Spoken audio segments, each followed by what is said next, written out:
Hello, and welcome to the Sacred Heart Shaman podcast, where we talk about spiritual healing, shamanic wisdom, and the challenges of walking the healer's path. My name is Nadia Harenkiu, and today is episode number 48, Why I Don't Recommend Working with Ayahuasca. Good morning, and thank you for joining me on the podcast today. I know that I have shared very little publicly about my experience with ayahuasca, and that was mostly due to fear. However, recently I have felt compelled to share a little bit more about my experience. So I'm going to do that today in this podcast.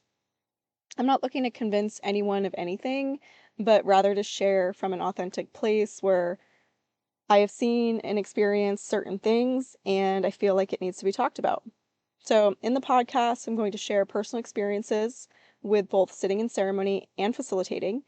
And I will also share things that I have seen around people who have drank ayahuasca as a shaman, as well as teachings that I received from a maestro or a shaman who works with ayahuasca along the way. Now, make no mistake, plant medicine is a very complex thing, especially ayahuasca, despite how casually we throw it around here in the United States. I do not pretend to know everything or to understand the depths at which this medicine works, but this still is a perspective that I want to share. So let me start at the beginning. My first experience with ayahuasca was at Soul Quest in Orlando, in Florida. It is now closed, thankfully, and it's one of the reasons I have not spoken a lot about my ayahuasca experiences. Working with Soul Quest was terrifying on a lot of levels. So when I initially had the experience at this quote unquote church, I was shook, but feel that I digested it relatively well. As time unfolded after the experience, I started to remember things, and my integration process blossomed into a full-on pile of darkness. There are for certain many beautiful things that came from my experience at Soul Quest, but not without a heavy cost. When I went into the medicine space during my first ceremony, there was no shaman or ayahuasquero or anything of that nature present for the 60 or so participants who drank the medicine. There was only a handful of facilitators and a man who ran the place, who I would later find out had a legal history of predatory behavior against women, both in his distant and current life. During that ceremony, I descended into the medicine space, and there was a swarm of volunteers present around me who panicked when I went into this state. They stood around me watching. I could feel their anxiety and not knowing how to proceed. And I still have depths of gratitude for the woman who stepped up and helped me by initiating my relationship with tobacco. Her name is Key, and I love her. I love her to this day. This ceremony was my initiation as a shaman, and the medicine showed me how to pick up this massive container of people and the medicine. It told me who I was and that I was being activated into this role. And then my psyche snapped, which was a necessary step in my expansion. Now, this wasn't even the bad part of my experience at Soul Quest, but I will tell you that it's still unlike anything I've ever experienced. It was like being launched into nothingness, being ripped apart, having all awareness and then zero awareness, but mostly it felt like torture. It felt like I was stuck in the biggest, most awful way I could possibly imagine. I'll tell you a little bit about what brought me to that point as well. So I used to be a paralegal, and I was unhappy with the job. I'm very good in law. I was studying to go to law school when I had my first spiritual awakening. Didn't end up pursuing it. Instead, I went back to being a paralegal because it was easy for me. I was very good at it. And we relocated to Florida after becoming homeless in Hawaii. And I continued to pursue it. And then I went to massage therapy school because I was like, okay, I need to get out of this career. It's not good for me. Massage therapy school was wonderful. but I graduated and I was like, shit, this isn't it either. What am I doing with my life right now? And I just felt like I was stuck.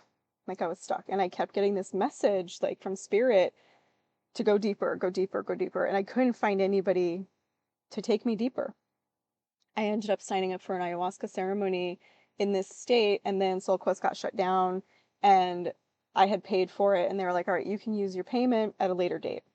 A year and a half later, they opened back up, and traumatic psyche snapping moment aside, the weekend was awful, to be frank with you. There wasn't enough food, there wasn't enough staff. I met some other people there who were like, yeah, this is not a good place, not a good situation. Be very careful of this, be very careful of that.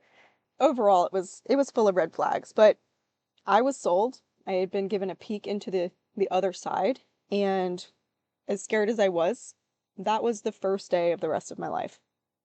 Now, after my initiation, I began volunteering at this retreat center. I got to know the owners who were not caring or open individuals. There was so much being driven by greed and self-preservation, by ego. I got to see the literal and figurative shadows around every corner of this facility. And I mean shadow people, not the good kind of shadows, or even like the kind that I work with now, which are demons, basically. And then once they began working with a quote unquote shaman, he was from South America or Colombia. And this was when I reached the point of hell no. Every time I was volunteering on a day that this quote unquote shaman was working, I would be sitting in ceremony as a facilitator, not taking the medicine, of course, but like observing, watching, supporting. And the medicine, she would scream very loudly in my ear, get out now. I needed to find a way out of the circle, only to find that this is when this quote unquote shaman was making his way in to do his thing. The medicine was protecting me, but the same was not the case for the rest of the people who were in there. Over time, as I watched this man work, I watched him administer medicine that was far too strong to people who had no idea what they were getting into, compounding DMT on top of an already way too strong ayahuasca brew. I watched people be traumatized, nervous systems being ripped apart, and a general disregard for compassion and care. On a human level, this person was a misogynist and homophobic. I find it interesting. I recently found out that he serves medicine in a different facility in the country. He runs his own facility. And the idea of him serving this feminine medicine with no regard for the feminine and only a desire to control it is the underlying thread of all my experiences with ayahuasca. As I said, now he runs his own retreat center, and I recently had a client who sat in ceremony with him, and I'll talk about that later. While I was working at Soul Quest, I also observed other volunteers honing some very concerning skills. One person shared with me that he could push his undesirable emotions and things that needed to be purged onto the person next to him, and they would purge it for him. He was very excited that he didn't have to do it himself, and his ego flared at the possibilities. This person came from an extremely traumatized childhood and had found a way to bypass doing his own work by forcing others to do it for him. He remained a volunteer there for years, and his story isn't the only one that scares me. The evening that I finally decided to part from Soul Quest, it was a nighttime ceremony. I was sitting on the edge of the property, making sure that no one ran out of the sides. This is common when you're serving too many people too much medicine, or when the medicine is too strong. They lose control and awareness of surroundings. This happens a lot when people don't know what they're doing, or they think they need to have their ass kicked to achieve healing.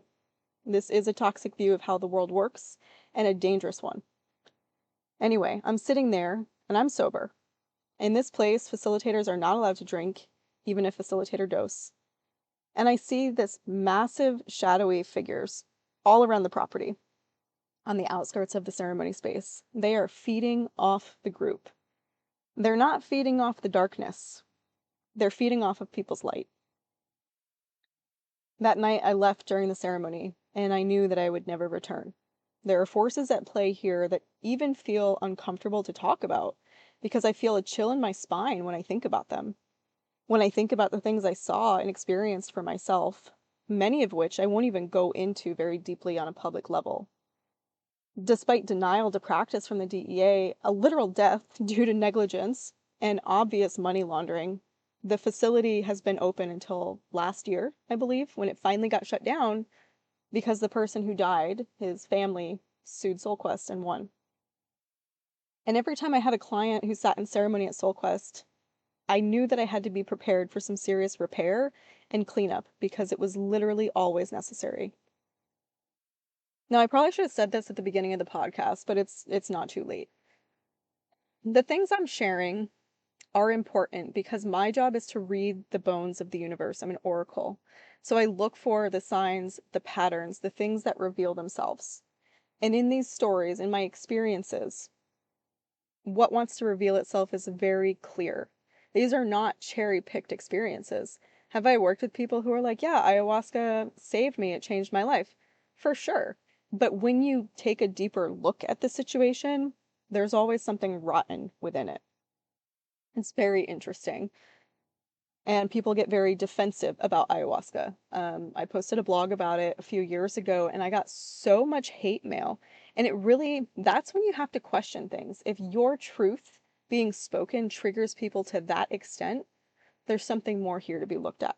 The next thing I want to talk about is my experience with ceremony participants who come from ayahuasca. So first, I will say that what I mentioned here does not apply across the board, but it is around like 80%. And since my job is to see the signs, I paint pictures with the signs. And I will say that the signs are clear about who is drawn to serve ayahuasca. There are two types of people I see when I'm talking about red flags. The first is the one who serves. I receive many people who come to me expressing that they want to serve ayahuasca. I notice that they pay to work with me because they want to see how I run my ceremonies so that they can copy my model. This also happened with some individuals involving the legalization of mushrooms in Oregon. They completely bypass the medicine space, often pretending that they haven't, regardless of what dose they take. And this is easily done with a strong ego and a lack of relationship for the plants. The people who do this have no connection to their heart space, which is a must for anyone looking to work in a healing role, nor do they complete any of the personal work that the medicine is asking them to do. These individuals also never show up for integration or accountability. They are not the kind of people that you want serving your medicine. So I'm going to say that again. Every type of person that I've worked with who wants to go ahead and serve the medicine, like 80% of them fall into this category. They're not doing the work. The second type of person is the one who has sat with ayahuasca and they want to go deeper with their spiritual work. Now, remember, this is not everyone, but it's an alarmingly high number. These individuals often have energy systems that are completely shredded, traumatized, or filled with garbage that they picked up at their ayahuasca ceremony. Sometimes I can't even repair these things because they're so big or complex that I can see they will spend lifetimes healing from their ayahuasca experience. I had one man who came from the quote-unquote shaman I spoke about before, sitting with ayahuasca recently at this man's retreat center. This man that came to work with me literally carried the illness of an entire group of people from his ceremony with this man who said he was a shaman. The medicine showed me that this quote-unquote shaman removed illness from many people, everyone who was sitting in that ceremony, and he planted that illness into the energy field of this man in front of me. That man then came to one of my ceremonies, and it became my job to clear all the illnesses that he brought in. If I hadn't, it would have plagued his family for many generations. I saw cancer, blood disease, joint disease, among many other things. I was physically ill, processing those illnesses for almost 3 weeks around the ceremony. I've never seen anything like it before. And my facilitators experienced the same thing. Literally during the ceremony, I had to get up to projectile vomit inside of the sink because there was so much illness being moved out. The medicine is a beautiful and powerful thing, but it is also epically dangerous in the wrong hands. When you work with a shaman or facilitator who has established spirit team and an open heart, nothing gets moved or displaced like what I just described. It gets sent back to the cosmic pool of energy in a pure way, unbirthed out of our dimension or transmuted into something that is serving the collective in a different way. Working with a spirit team takes time, commitment, and devotion to the work. It requires an open heart in the spirit of collaboration. There can be absolutely no ego and no control. So if you ever work with anyone who does not have this mindset, you're going to have a healing experience via trauma instead of via love. Now, when I was conducting ceremony groups, something that happened a lot was that something like big and gross and toxic, I call it sin eating because that's the name that I was given for it. I pull it out of a person and I push it through my heart. So it immediately gets engulfed in love and in light, and it disintegrates and gets sent back out to the universe to wherever it needs to go. It's not, hey, I'm pulling these angers and resentments and shame outside of you, and then I'm putting it somewhere else. No, like I'm clearing it first, and then it goes somewhere else. And the idea of going to a medicine space where the facilitator or shaman or whoever's running it is not doing this terrifies me. Now, aside from that, there is an intensity about ayahuasca. I talk about shredding the energy systems. Maybe 95% of the people that I work with who've recently been to an ayahuasca ceremony have a completely shredded energy system. It looks ripped apart. And sometimes repair can happen, but sometimes it can't. It's almost like it is too much for people, the way that it's being worked with. Think about it. Like ayahuasca is designed to be worked with people of the jungle, but you look at people of the West, we have so much trauma, so much separation. People of the jungle do not have that kind of trauma or separation. They're very pure, they're very grounded. And trying to introduce this into our systems, I think, is a grave mistake. So at one point, I did work with a Shipibo shaman who I really liked. I basically received lessons over the course of several months about the history of ayahuasca, how to work with it, how to do a plant diet. I personally had an okay experience sitting in ceremony with him, but later heard tales from close friends of him and his predatory actions against them in the jungle.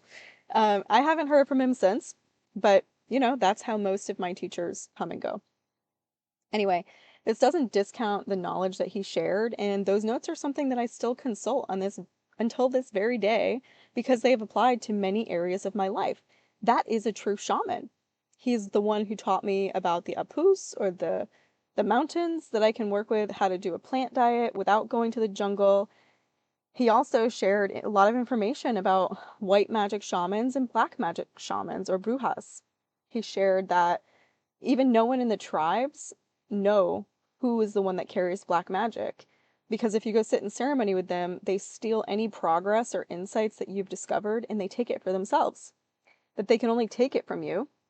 And it's like taking a part of your soul that you never get back. You will leave the ceremony not even being aware that it's happened, having a part missing that takes God knows how long to get back. That's terrifying. And when you do these things in ayahuasca, you're talking about times 100 soul level stuff, entire bloodline level stuff. The only red flags that you can potentially see are by looking at what is happening in their human life. And a lot of people ignore this when we're talking about medicine people. Like, what kind of work are they willing to do for money? How do they treat people? What are their motives? How open is their heart, etc. However, if our perspective is skewed due to trauma, unprocessed within ourselves, imagine how many of those things you're not even going to see clearly. So you do run the risk of sitting with someone who is working with black magic. And yeah, I've talked about that before. I'm not going to go into it. So my history with ayahuasca as a shaman. While my initial experience and learning with plant medicine was with ayahuasca, it became pretty clear very quickly that it was not my medicine to serve.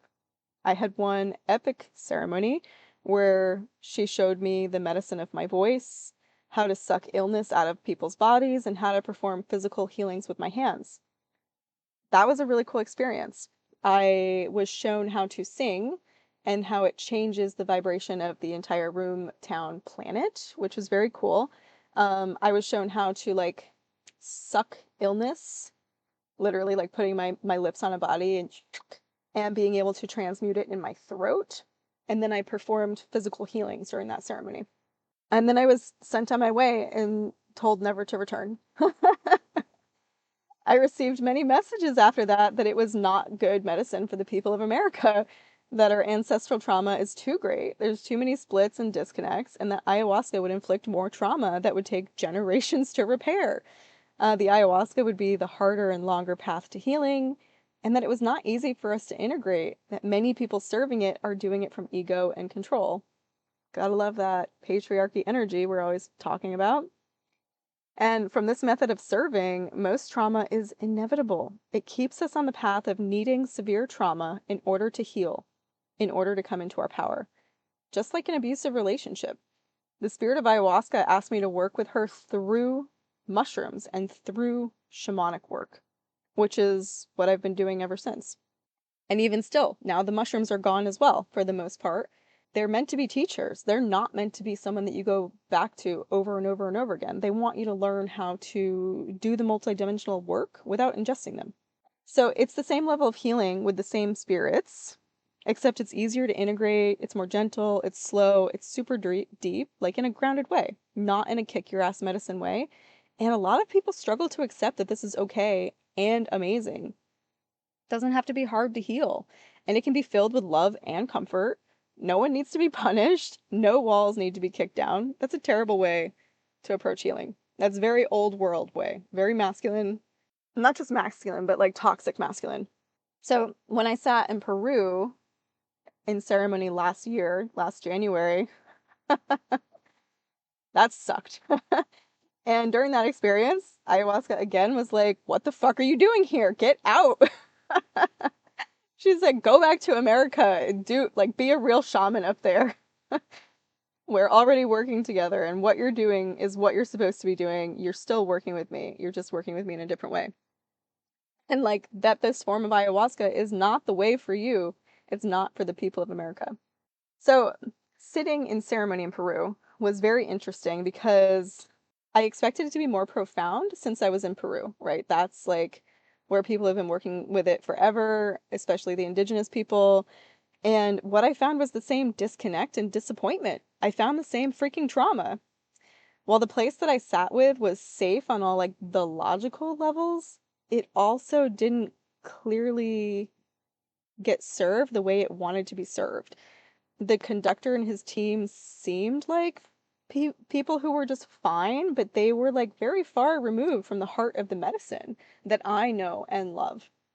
So I sat in this facility. Actually, you know what? I'm just gonna go into the whole story around this because it's still sticking with the thread here. I did a retreat in Peru and like a personal pilgrimage a year and a half ago. I was helping a friend facilitate a retreat that was like 10 days long.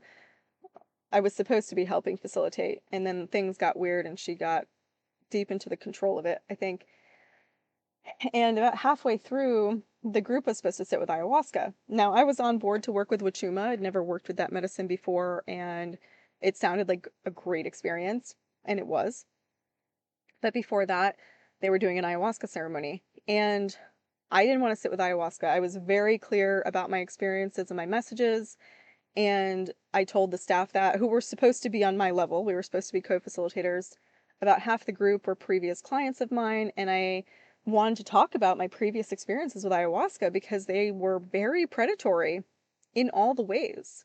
Not the medicine herself, but the environments, the people who were serving them, the retreat centers that I'd been to.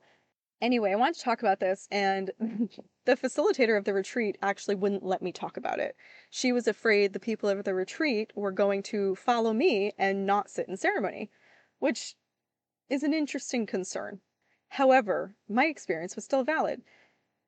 And then I had the other facilitator coming at me every day. She's like, well, you're not really doing the work if you're not going to sit in ceremony with us.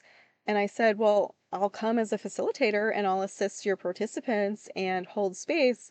They called the guy who was running the ayahuasca center and he said, no, if I wanted to be there, I had to sit in ceremony, which should have been my first red flag. So I was like sitting with this and I have this guilt shame thread where I'm like, oh, I must be doing the work harder. I'm not doing enough work on myself. I'm not good enough. That freaking belief just keeps popping up all over the place. So I managed to talk myself into sitting in an ayahuasca ceremony, even though I know I shouldn't. The other facilitators are pressuring me to sit in it. The other participants want me to be there because they're my friends and my clients. So I go to this ceremony and there's like, I don't know, 8 or 9 of us there. There's 4 facilitators. Immediately, one of the facilitators rubs me the wrong way. I can feel the predatory energy all over him. And I go up to get the medicine, and I tell the maestro, allegedly the shaman, I don't want a lot. I'm very sensitive. Please don't give me a lot. He proceeds to give me a lot, even though I requested not to. I find out that he's not even the one who grows the medicine. He talks about it, but he doesn't even interact with us the entire ceremony. It's very bizarre. I take the medicine. He assures me it's gentle. It's not too much. It's way too much. It's way too much. And my body starts freaking out. It feels like I'm being zapped with lightning. I'm purging for the whole group. I'm clearing for the whole group. I'm holding space while simultaneously moving shit out of my bloodline. It's wild. It's too much. And I have to go outside and put my hands on the earth. And I call in tobacco. The guy asks for tobacco with. He's like, "Are you sure? Are you sure it's too early? It's too early." And I'm like, I know myself, I know my body. Bring in the tobacco, please. And it finally starts to move. Meanwhile, the predatory facilitator, he's over here with my friend who just went through a very predatory divorce and life experience. And I'm like, this is not good. So I sit around, sitting with my friend, knowing that this situation with the facilitator is not good. And I walk away just thinking like, yeah, this is not okay. It was the most expensive thing out of the entire retreat. We had a basically luxury retreat in Peru. And the most expensive part of it was renting out this little maloca for ayahuasca ceremony, which is crazy because plants are free. And watching other people go through it, watching that it was too high intensity for some of them, it was awful, quite frankly. I was very disappointed with the ayahuasca experience. But that was my most recent experience. Since then, I have definitely resolved to work with her just in spirit as instructed, and I should do better listening next time. So, as you can see, the reasons why I don't recommend ayahuasca range from personal to professional experience. The signs here, to me, suggest that there's more harm than good being done in this space. Now, maybe this wasn't always the case. Maybe you can't personally identify with this perspective.